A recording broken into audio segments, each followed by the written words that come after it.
மக்களுக்கு சேவையாற்றுவதற்காக வெயிலையும் என்ஜின் சூட்டையும் சமாளித்து வருவதாக நெல்லை அரசு போக்குவரத்து கழக ஓட்டுநர்கள் தெரிவித்துள்ளனர்.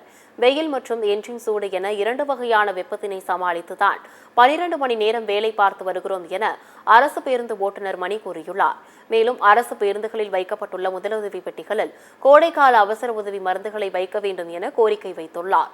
அனைத்து பேருந்துகளிலும் பயணிகள் வசதிக்காக குடிநீர் கேன்கள் வைக்க வேண்டும் என கேட்டுக் கொண்டுள்ளார். கோடை காலத்துல சராசரி 105 டிகிரி வெயில் இன்னைக்கு திருநெல்வேலியில பதிவாகுது. எங்க வண்டியோட இன்ஜினோட ஹீட்டு 110 டிகிரி இருக்கு.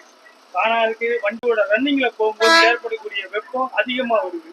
இவ்வளத்தையும் தாண்டி பொதுமக்கள் சேவைக்காக அவங்க ஒரு இடத்துல இருந்து இன்னொரு இடத்துல கொண்டு அவங்கள பத்திரமா கொண்டு சேர்க்கறதுக்காக மிகவும் சிரமத்துக்கு இடையிலையும் அவங்கள பத்திரமான முறை நல்ல முறையில் கொண்டு சேவை செய்யணும் என்கிற மனப்பான்மையோட சிரமம் பார்க்காம எல்லா வண்டிகளையும் இயக்கி நல்ல முறையில் சரி செய்து கொண்டிருக்காங்க.